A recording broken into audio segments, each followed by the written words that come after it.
Baik, kembali lagi bersama saya Maris Binamilda. Pada kesempatan ini saya akan menjelaskan buku yang berjudul Interaksi Masyarakat, Praktik Teori dan Teknologi Pendukung. Tugas ke-13, Sosiologi Terapan.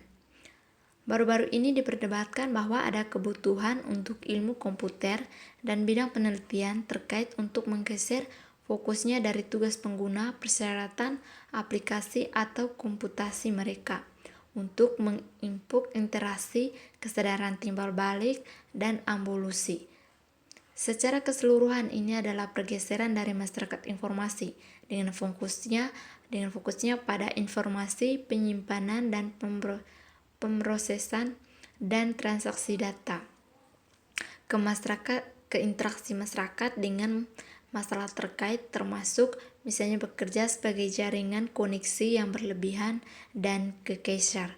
Interaksi berlebihan seperti yang dilalui oleh Bodan, interaksi benar-benar yang membangun organisasi modern, sifat penataan urutan interaksi dalam pengaturan waktu nyata seperti pertemuan memiliki konsekuensi besar dan belum diabaikan untuk penataan organosa secara keseluruhan. Dengan interaksi dan masalah terkait dalam pikirannya, beberapa penelitian empiris telah dilakukan dengan fokus spesifik pada karakteristik interaksi informal, ringan, dan oportunistik dan implikasinya untuk desain teknologi untuk mendukung interaksi. Bersama dengan masalah interaksi, ada juga masalah gangguan dan waktu yang tidak tepat untuk interaksi. Tujuan keseluruhan dari buku ini adalah untuk memberikan penontonnya dengan tinjauan yang kaya akan interaksi masyarakat yang muncul dan diaktifkan oleh informasi baru dan teknologi komunikasi seperti ponsel, PDA dan pager, aplikasi seperti klien email dan obrolan. Salah satu contoh teknologi sederhana yang telah cepat menjadi tersebar luas dan diadopsi secara luas selama seluruh populasi manusia adalah ponsel. Dengan perangkat kecil ini, seseorang dapat berinteraksi dengan orang lain yang independen dari jarak geografis di antara mereka dan independen dari masing-masing lokasi. Jelas jenis interaksi baru semacam ini memungkinkan kita untuk berinteraksi dengan cara-cara baru dan kita akan memiliki beberapa kesulitan hidup tanpa mereka hari ini. Sebelum bergerak maju lebih jauh, konsep interaksi mungkin perlu diklarifikasi. Menurut Dix Bailey pada tahun 1996, komunikasi adalah pertukaran informasi antara orang-orang, misalnya konferensi video. Kolaborasi adalah ketika dua orang atau lebih mengoperasikan objek umum atau artefak, misalnya autorio kooperasi di mana dokumen bersama adalah objek umum. Dalam kolaborasi, operasi menghasilkan umpan balik ke operator, tetapi juga memberi makan kepada pekerja bersama. Dukungan untuk kolaborasi kadang-kadang dikombinasi dengan dukungan untuk komunikasi, misalnya sistem penulisan kolaboratif atau kolaborasi yang dilengkapi dengan fitur obrolan atau komunikasi. Dalam konteks model ini, komunikasi dan kolaborasi dapat disusun sebagai himpunan bagian dari interaksi seperti yang disarankan oleh Luc Baer pada tahun 1999. Kita dapat menggunakan teknologi CSCV untuk membingkai dukungan teknologi untuk interaksi, teknologi komunikasi, dan teknologi kolaborasi. Menjadi sosial adalah sesuatu yang sangat mendasar bagi kita sebagai makhluk, dan oleh karena itu cukup mudah untuk memahami mengapa teknologi dan perangkat baru ini untuk mendukung komunikasi manusia telah dengan cepat diadopsi secara luas. Nah, kadang-kadang mengklaim bahwa bayi yang dicintai memiliki banyak nama. Itu juga berlaku untuk teknologi baru ini yang telah umumnya dilabeli sebagai misalnya teknologi informasi dan komunikasi, teknologi milik sosial, teknologi kesadaran, grup peer, dan dukungan komunitas virtual. Teknologi ini muncul saat ini di mana-mana dan digunakan oleh populasi luas mulai dari orang dewasa hingga remaja hingga anak-anak. Dan salah satu aspek penting dari jenis baru ini digunakan adalah perbedaan dalam tujuan teknologi.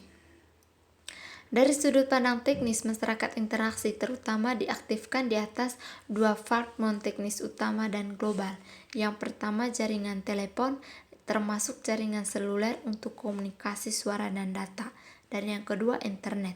Kedua platform ini memungkinkan orang-orang yang secara geografis di-share untuk berkomunikasi di seluruh dunia yang tidak tergantung pada jarak di antara mereka. Jaringan telepon memungkinkan orang secara sinkron berbicara satu sama lain. Di sisi lain, internet diaktifkan untuk interaksi yang lebih berkelanjutan dan memungkinkan orang-orang untuk berkomunikasi secara lebih atau kurang secara asinkron melalui email, ruang obrolan, komunitas virtual, forum diskusi, dan papan buletin, dan lain-lain. Di atas jaringan telepon dan infrastruktur internet, beberapa perangkat interaksi baru telah dikembangkan untuk memungkinkan kami berkomunikasi kapan saja dan hampir semua lokasi. Dan hari ini teknologi tidak lagi mengikat kita ke desktop atau lingkungan kantor. Sebaliknya, perangkat internet modern adalah ponsel, sehingga memungkinkan kita untuk memanfaatkannya di tempat yang lebih disukai dan kapanpun kita mau. Dari perspektif itu, teknologi akhirnya menjadi bagian manapun dari kehidupan kita dan bukan hanya bagian terintegrasi dari lingkungan kantor kita. Di sisi lain, beberapa komputer nirkabel bukan ponsel. Contoh penting adalah perusahaan yang memiliki kabel yang lebih tua yang kekurangan kabel jaringan dan yang menghubungkan komputernya tanpa memiliki pekerjaan yang dimasukkan ke dalam saluran kabel untuk menghubungkan gedung dan juga mungkin merupakan solusi yang jauh lebih ekspansif. Singkatnya, teknologi nirkabel membuat kami telah mandiri karena sekarang dapat mencabut kabel ke mesin. Juga fakta bahwa komputer kami sekarang cukup kecil, ringan, dan bergerak. Misalnya, seluler memungkinkan kami untuk membawa komputer kami kemanapun kami pergi. Nah, di sini tidak dibutuhkan lagi komputer karena seperti yang kita ketahui bahwa komputer berat dan ponsel di mana ponsel salah satu alat teknologi yang paling maju dan hampir seluruh orang di dunia ini mempunyai mempunyai ponsel. Selain mudah dibawa, ponsel juga terasa ringan dan tidak membutuhkan kabel-kabel untuk membawa kemanapun kita pergi. Nah, selanjutnya ada banyak tantangan bagi masyarakat interaksi, banyak masalah yang perlu dieksplorasi. Di bagian ini penulis hanya akan menyentuh sebagian kecil tentang sebagian dari tantangan tersebut untuk mengatur adegan untuk sisa buku ini. Setiap bab dalam buku ini kemudian akan menambah daftar masalah yang perlu ditangani dalam waktu dekat. Tantangan untuk masyarakat interaksi dapat ditemukan pada semua tingkat aktivitas manusia yang berbeda seperti yang disebutkan di atas, dan teknologi baru ini yang memungkinkan masyarakat interaksi menimbulkan banyak pertanyaan sosial dan teknologi serta meningkatkan beberapa tantangan teoritis dan yang menarik untuk penelitian lebih lanjut.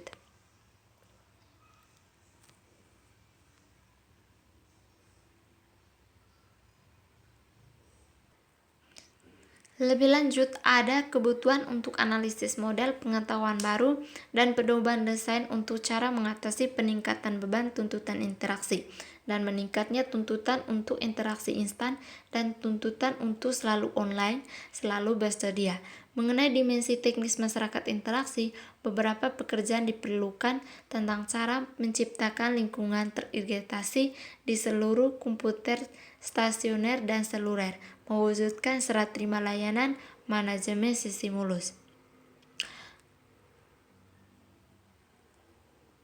Selanjutnya, penelitian ini memiliki niat untuk menyelidiki bagaimana dukungan teknologi informasi komunikasi tertentu digunakan dalam praktik pekerjaan home care yang mapan. Diskusi ini telah berurusan dengan kasus yang menunjukkan perspektif bagaimana teknologi dan praktik melatih dan disatukan bersama, untuk mendepankan kesimpulan bahwa dukungan teknologi baru secara berlahan terintegrasi dengan repositori dan alat lain di lingkungan tidak akan mengejutkan.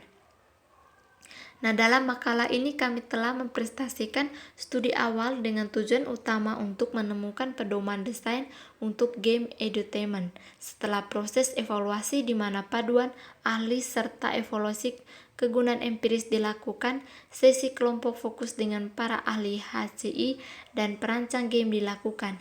Ini menghasilkan daftar pedoman. Pedoman ini termasuk yang pertama, poin penghasil dan kehilangan, yang kedua, umpan balik dan penilaian dan kinerja, yang ketiga, perbedaan dalam objek berharga, yang keempat, kinerja tugas dan umpan balik, yang kelima, mempromosikan ransom exploit, yang keenam, karakteristik, yang ketujuh, dunia nyata, yang ke-8 masalah untuk penelitian di masa depan meliputi pengujian lebih lanjut dari jenis permainan edutainment lain untuk lebih memverifikasi kegenerasi pedoman desain yang dikembangkan di atas untuk game edutainment. Mungkin itu saja yang dapat saya jelaskan. Sekian dan terima kasih.